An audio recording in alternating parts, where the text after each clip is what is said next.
ce colloque.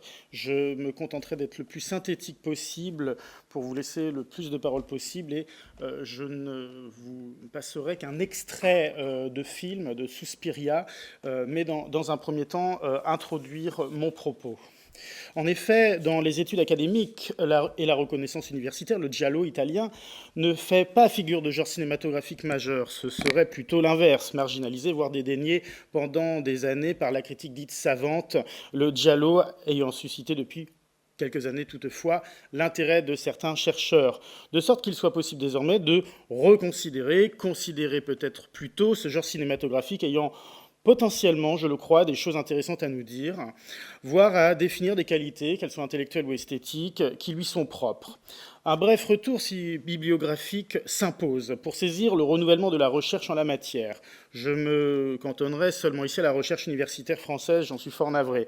D'emblée, je dois citer les travaux de Jean-Baptiste Thorey, qui ont permis de saisir la qualité d'une œuvre cinématographique désormais connue des cinéphiles, celle de Dario Argento, né en 1940 et encore aujourd'hui de ce monde. Son ouvrage, Dario Argento, Magicien de la peur, a le mérite d'approfondir l'analyse d'une œuvre aujourd'hui reconnue. Prenons l'exemple de Suspiria, désormais qualifié de chef-d'œuvre en son genre, car en effet, 30 ans après sa sortie en 1977, le Festival de Cannes présenta au public une version restaurée du film en mai 2007, que j'avais d'ailleurs à l'époque acheté adolescent à sa sortie, le DVD étant édité à l'époque par Will Side, insistant sur l'extraordinaire beauté plastique d'une œuvre. Dario Argento est devenu une figure iconique du giallo. La publication de son autobiographie, traduite en français sous le nom de Peur, publiée en 2018 chez l'éditeur français Rouge Profond, témoignant d'un vif intérêt pour l'homme, son œuvre ainsi que sa vie.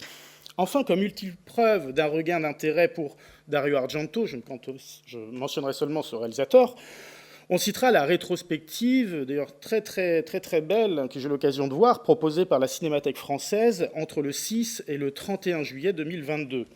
En revanche, on notera qu'une grande partie des réalisateurs de giallo ne reconnaîtront jamais une telle postérité critique, en partie peut-être justifiée, mais parfois à mon sens injustifiée, telle que l'œuvre cinématographique de Lucio Fulci.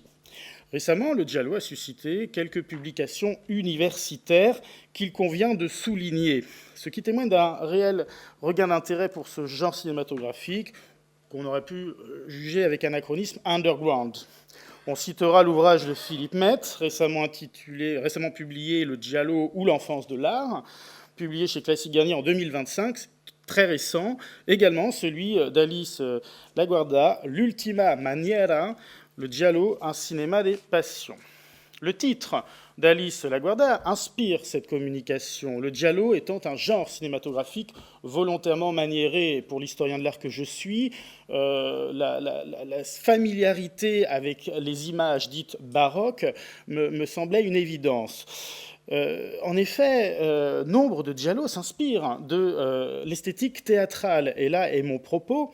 Et si je puis me permettre d'affirmer un tel préjugé, je dirais qu'il n'y avait que les Italiens pour créer un genre cinématographique né, en effet, d'une littérature policière extrêmement violente, mais qui dialogue avec son passé, avec ce que nous appelons parfois, avec un peu trop de généralité, l'art baroque. Et c'est pour cette raison que je parle d'esthétique néo-baroque, c'est-à-dire de ce concept qui, parfois, je l'admets, un peu généralisant également, nous sert à comprendre les formes créatives s'inspirant de ce rapport au baroque. Je crois que, par exemple, Thomas Joly, que vous connaissez, qui a été notamment le maître de cérémonie des Jeux Olympiques, peut être qualifié de néo-baroque. C'est peut-être le terme employé positivement, négativement, on pourrait dire kitsch, éventuellement, ce qui a longtemps caractérisé l'esthétique du giallo.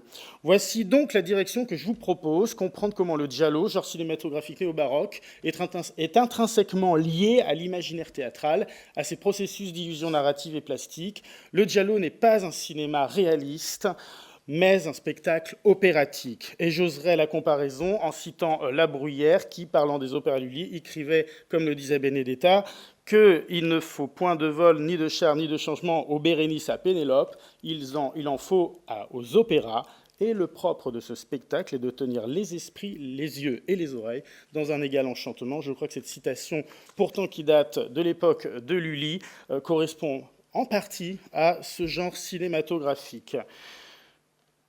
On connaît la citation, nous l'avons vu hier. Je serai synthétique, je vous propose donc des pistes de travail qui seront développées dans l'article. Héritage explicite. D'abord, le giallo italien s'inspire explicitement de l'univers théâtral.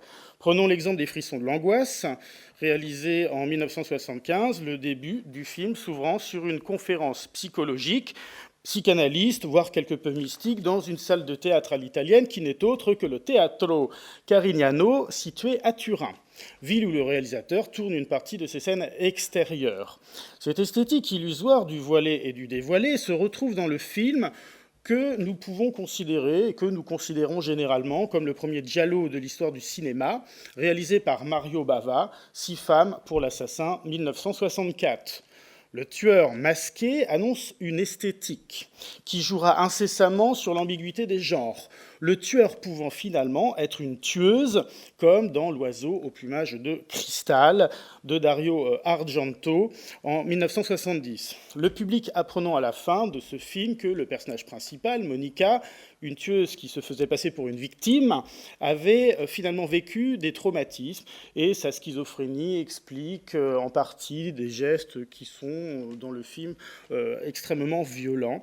Donc il y a même une fin un peu rationaliste dans ce film, et on a tendance à voir que l'évolution du giallo tend à détruire définitivement cette pseudo-psychiation rationaliste vers quelque chose de plus plastique, ce qui m'amène à une théâtralisation des décors, qui est une donnée incontournable du giallo. C'est l'un des genres cinématographiques sur le plan plastique les plus sophistiqués que je crois avoir vu.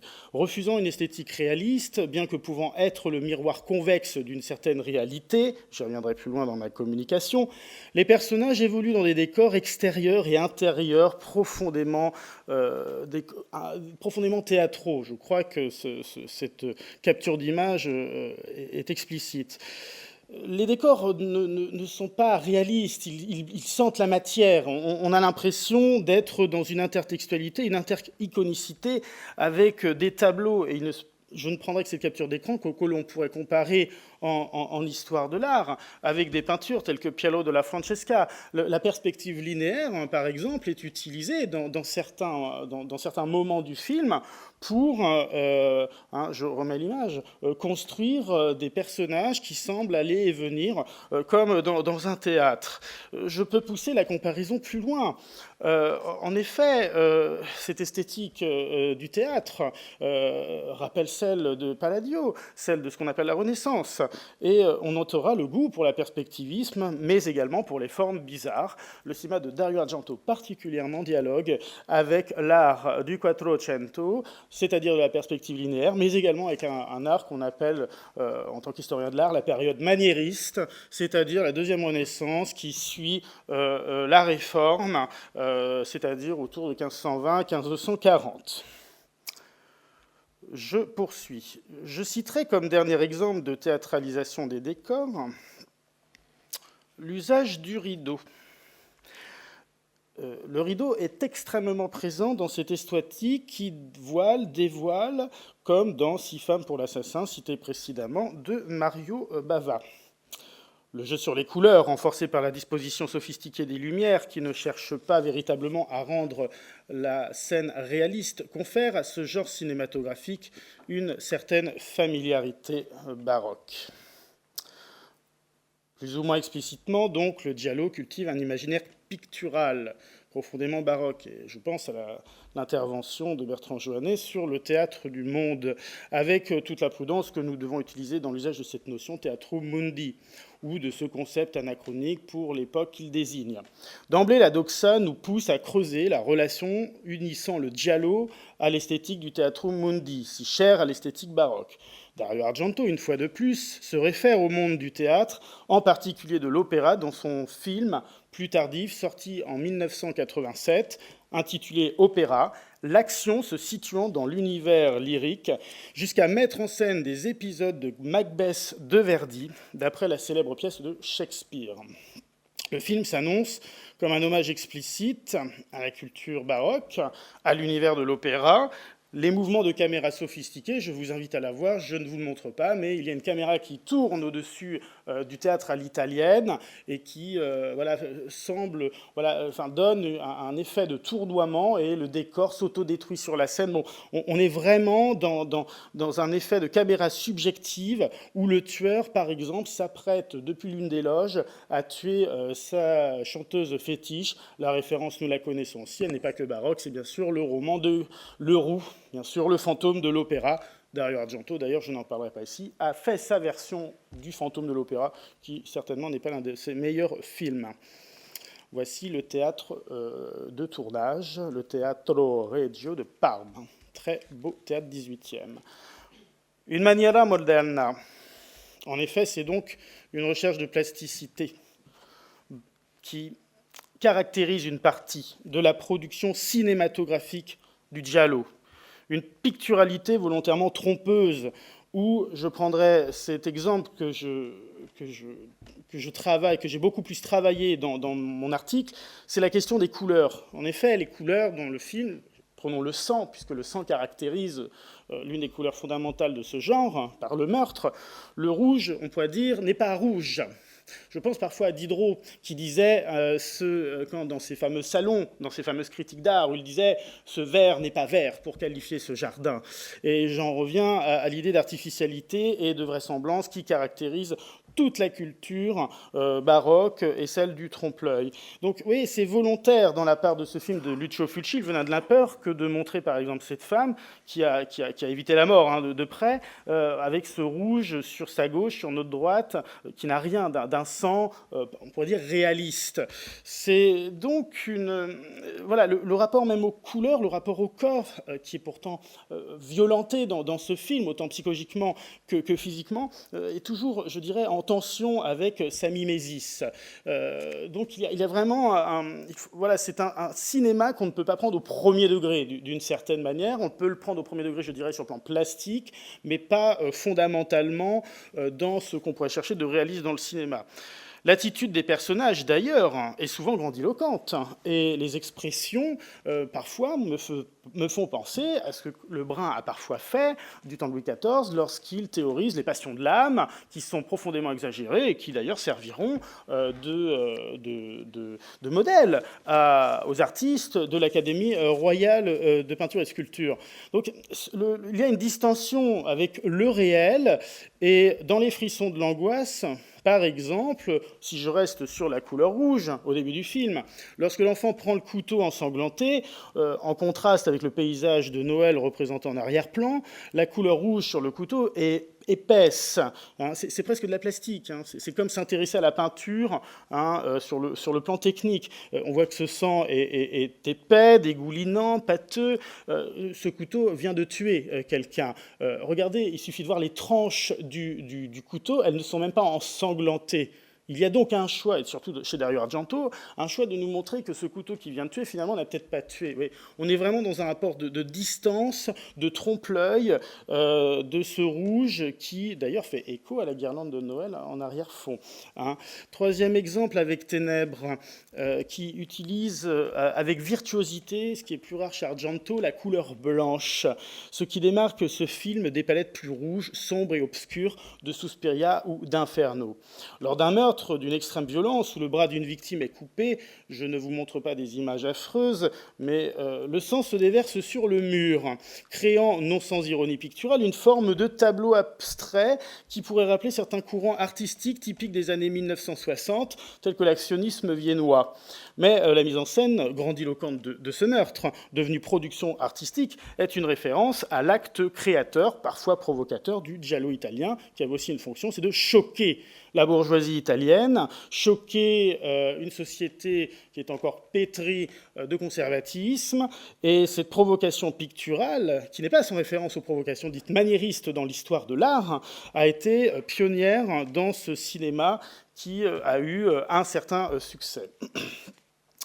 Intertextualité, intericonicité baroque. C'est donc une intertextualité baroque, une intericonicité qui structure une partie du giallo italien.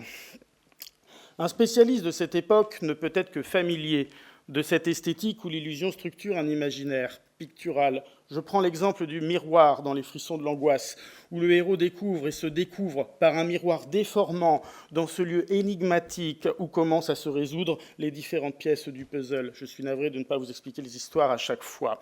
Cette esthétique du miroir convexe, évidemment, nous rappelle ces tableaux de l'époque maniériste, et je pense à Bronzino, par exemple, qui a lui-même, par ce miroir convexe, questionner cette époque, comme l'avait fait avec beaucoup plus de douceur dans un autre contexte, 150 ans auparavant, le fameux Van Eyck dans Les époux Arnolfini.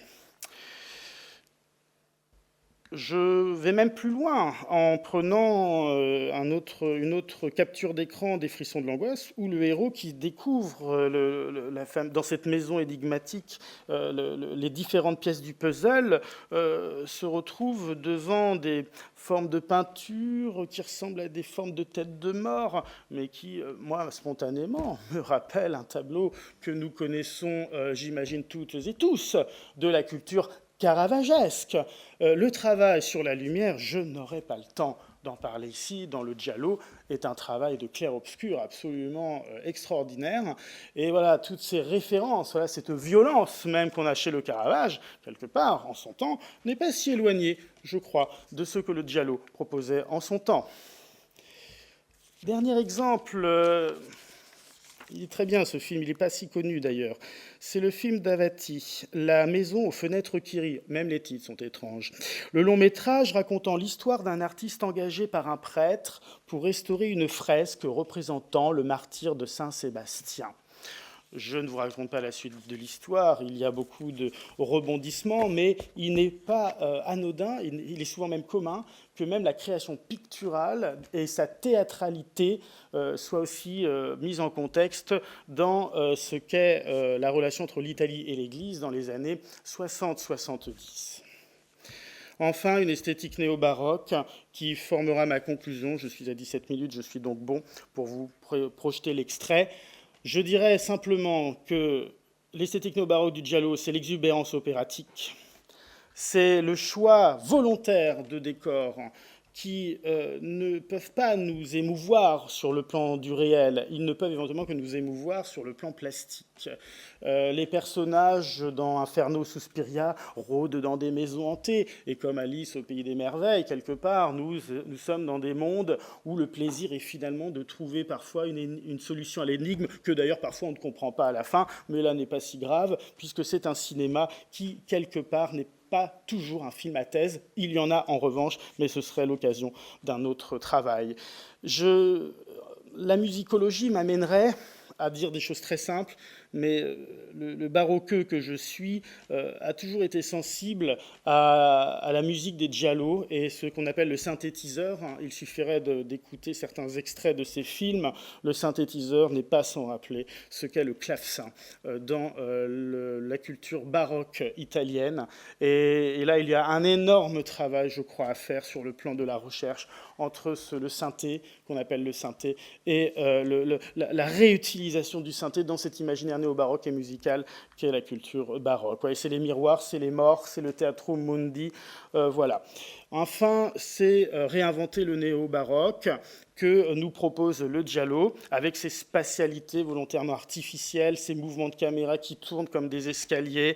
Les espaces peuvent changer en moins de quelques secondes, passant de l'intérieur à l'extérieur, d'une grotte à un comble. Il y a aussi une question de l'immersion, au fond, que propose le giallo, et ça renvoie au dialogue que nous avons eu autour du théâtre, notamment à Machine sous Louis XIV, c'est-à-dire qu'est-ce qu'on voit dans ces boîtes et dans les boîtes qu'on nous offre dans ces boîtes. Voilà. Même les espaces extérieurs, ce sera ma conclusion, lorsqu'ils sont filmés, des décors, on pourrait dire des espaces réels, ressemblent à des décors de théâtre.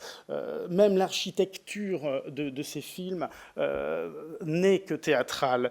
Et cette illusion du décor théâtral, qu'elle soit à la ville ou à la campagne confère à ce genre cinématographique une certaine singularité dans l'histoire du cinéma.